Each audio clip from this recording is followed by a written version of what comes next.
First year students, आज का topic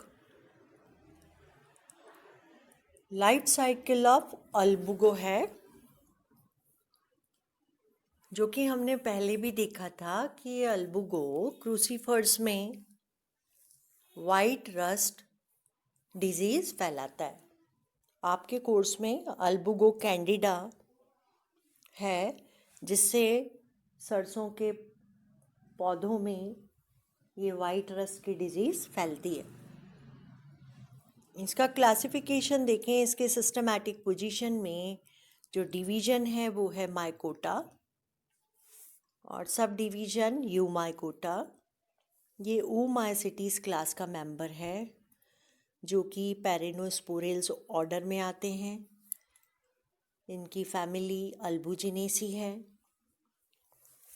और इसका जीनस अल्बुगो है, जो कि मोनोटाइपिक फैमिली है, यानी इसमें सिंगल जीनस है अल्बुगो, जिसको कि सिस्टोपस भी कहते हैं।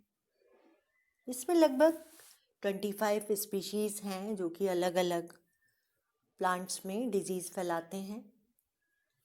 ये टिपिकल ऑब्लिगेट पैरासाइट हैं, इंडो पैरासाइट होते हैं।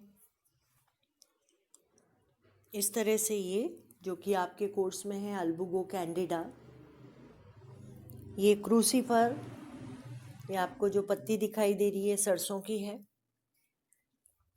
इनमें वाइट रस्ट यानी कि सफ़ेद पस्ट्यूल्स दिखते हैं, श्वेत स्पॉट पत्ती के ऊपर दही जैसे छींटे दिखाई देते हैं। ये जो माइसीलियम है इसका, वो इंटर सेल्यूलर यानी कि होस्ट की कोशिकाओं के बीच में फैला हुआ है। कुछ प्रजातियों में इंट्रासेल्यूलर भी होता है। ये सीनोसिटिक है और होस्ट की कोशिकाओं के बीच में फैला हुआ है, तब इसमें पोषण के लिए होस्टोरिया बनते हैं। ये जो डायग्राम है वो चूष्कांग का है, जिसको कि होस्टोरिया कहते हैं। इसके कवक जाल से लेटरल आउटग्रोथ के रूप में ये होस्टोरिया निकलते हैं, जैसा डायग्राम में दिखाई दे रहा है। ये हाइफा है, जिससे कि लेटरल आउटग्रोथ हुई है और ये धीरे धीरे इसको जो होस्ट है उसकी कोशिका को तोड़ते हुए उसमें साइटोप्लाज्म में ये एंटर करता है और ये साइज में बढ़ने लगता है।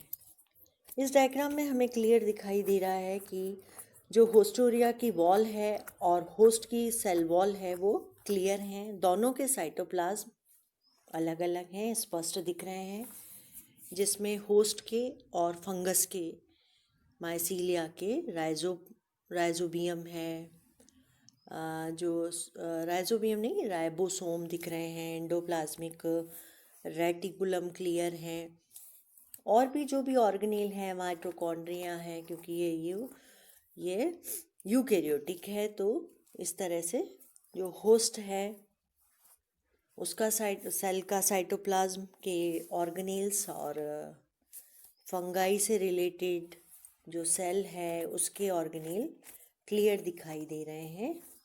इसमें एक्स्ट्रा होस्टोरियल मेम्ब्रेन भी है। इनके एंजाइम्स के सिक्रीशन से जो फूड न्यूट्रिशन है वो वाया होस्टोरिया इन हाइफा में पहुंचता है। तो ये डिटेल स्ट्रक्चर है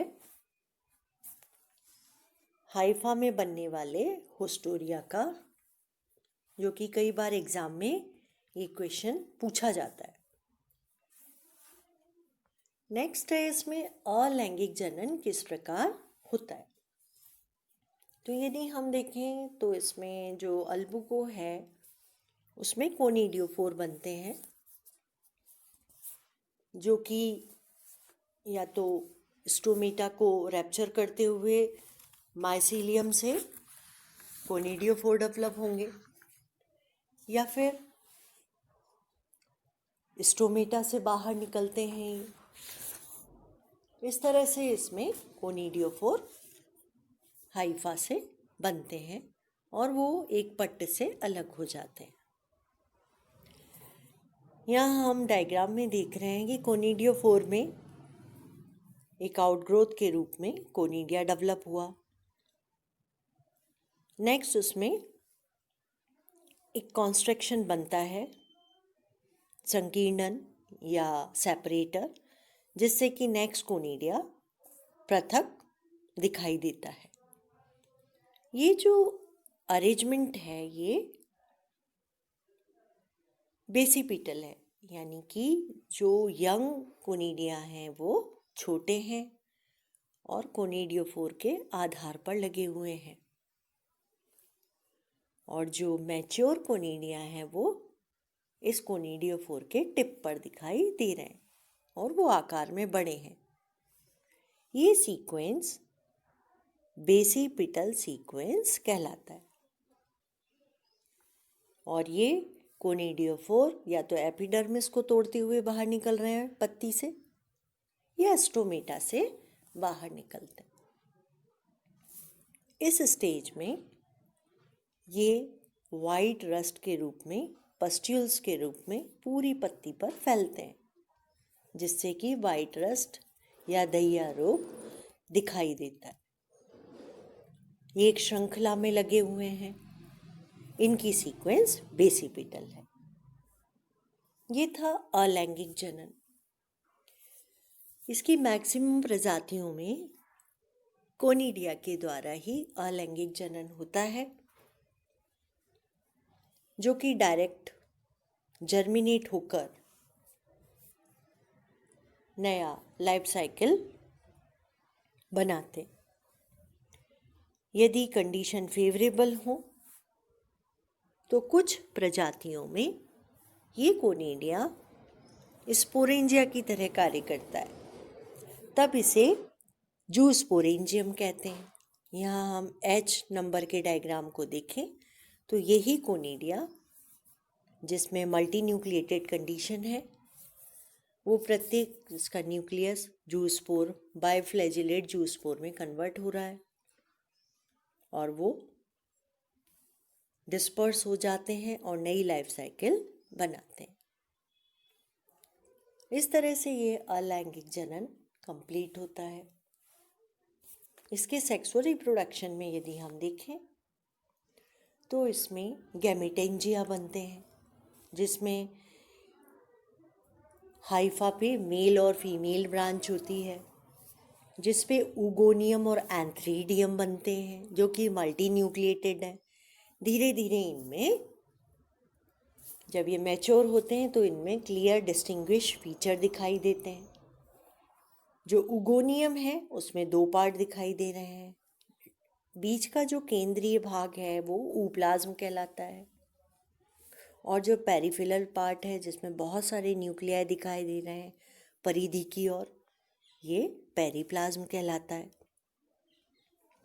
मैच्योर उगोनियम में जो ऊप्लाज्म है वो डेंस दिखाई देता है, इसके सारे न्यूक्लियाई परिधि की ओर यानी पेरिप्लाज्म में शिफ्ट हो जाते हैं, और सेंटर में एक सिंगल एक्टिव न्यूक्लियाई रह जाता है जिसको एग कहा जाता है।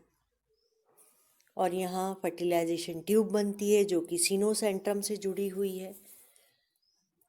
एंथ्रीडियम से जो न्यूक्लियाई हैं इस फर्टिलाइजेशन ट्यूब से होते हुए ऊप्लाज्म तक पहुँचते हैं, और ऊस्पोर बनता है कैरियोगेमी के बाद। जब मेल और फीमेल न्यूक्लियाई फ्यूज होते हैं तो डिप्लॉयड न्यूक्लियस बन जाता है, और ये ऊस्पोर डबल वॉल से एक्साइन और इंटाइन से घिर जाता है। इस तरह से डिप्लॉयड स्ट्रक्चर ऊस्पोर कहलाता है।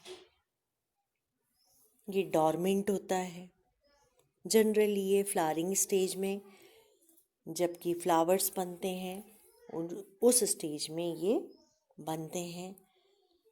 वहाँ ये हाइपरट्रॉफी, हाइपरप्लेजिया दिखाते हैं। इस कारण ये जो हमने स्टार्टिंग में सिम्टम्स देखे थे, तो यहाँ ये डिस्ट्रॉफी ये हाइपरट्रोफॉइड हाइपरप्लेजिया के कारण जो इन्फ्लोरेसेंस हमें दिखाई दे रहा है डिफॉर्म्ड हो गया है, इसका कारण ये सेक्सुअल फेज होती है अल्बुगो कैंडिडा की। अब ये जर्मिनेट कैसे होगा? अब ये स्पोर जब फेवरेबल कंडीशन होती है, यानी सीड बॉर्न डिजीज़ है, जब आप नेक्स्ट फसल बोई जाती है उसके साथ साथ ये भी जर्मिनेट होते हैं। और ये स्पोर में पहले मियोसिस हुआ, उससे मियोजू स्पोर बने और ये सब डिस्पर्स होकर प्लांट में स्टोमेटा में के थ्रू एंटर करते हैं। यहाँ पे ये देखिए, ये जर्म ट्यूब, स्पोर से ये जू स्पोर थे, इनके फ्लैजिला गिर गए, फिर इसमें जर्म ट्यूब बनी और वाया स्टोमेटा ये नए होस्ट में इन्फेक्शन फैलाते हैं। यानी कि इसकी हम लाइफ साइकिल को देखें तो असेक्सुअल रिप्रोडक्शन में कोनिडिया कोनिडियोफोर पे बनते हैं, कुछ स्पीशीज़ में स्पोरेंजिया भी बनती है। इस तरह से ये कोनिडिया या स्पोरेंजिया, अगर कोनिडिया है तो डायरेक्ट जर्मिनेट हो सकता है, और अगर स्पोरेंजिया बना है तो फिर वो जूस्पोर बनाता है और फिर इसमें जर्मिनेशन होगा।